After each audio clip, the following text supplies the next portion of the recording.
महाराष्ट्र सरकारची game changer ठरलेल्या लाडक्या बहिणीवर चक्क सिनेमा बनणार आहे। साताऱ्यात या चित्रपटाचा शुभारंभ सोहळा पार पडला असून लवकरच हा सिनेमा प्रेक्षकांच्या भेटीला येणार आहे। राज्यातील महिलांच्या आर्थिक स्वातंत्र्यासाठी महाराष्ट्र सरकारने या योजनेची सुरुवात केली होती आणि या योजनेनुसार महिलांना दरमहा 1500 रुपये दिले जात होते।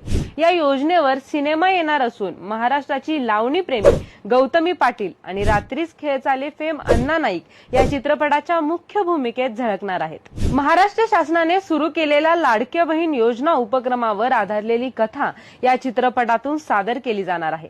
राज्यातील अनेक महिलांना आर्थिक बळकटी देण्यात आली असून त्यांची स्वावलंबनाकडे सुरू झालेली वाटचाल अशा मुख्य मुद्द्यांवर हा चित्रपट भाष्य करणार आहे। या चित्रपटाची निर्मिती ओम साई फिल्म व शुभम फिल्म प्रोडक्शन यांच्या संयुक्त विद्यमाने केली जाणार आहे। गौतमी पाटील आणि अण्णा नाईक या दोघांची जोडी प्रेक्षकांना एक वेगळा अनुभव देईल असा विश्वास निर्मात्यांकडून व्यक्त केला जात आहे। तर प्रेक्षक हो, या चित्रपटाला कशा प्रकारे प्रतिसाद मिळेल आम्हाला कमेंट बॉक्समध्ये नक्की कळवा।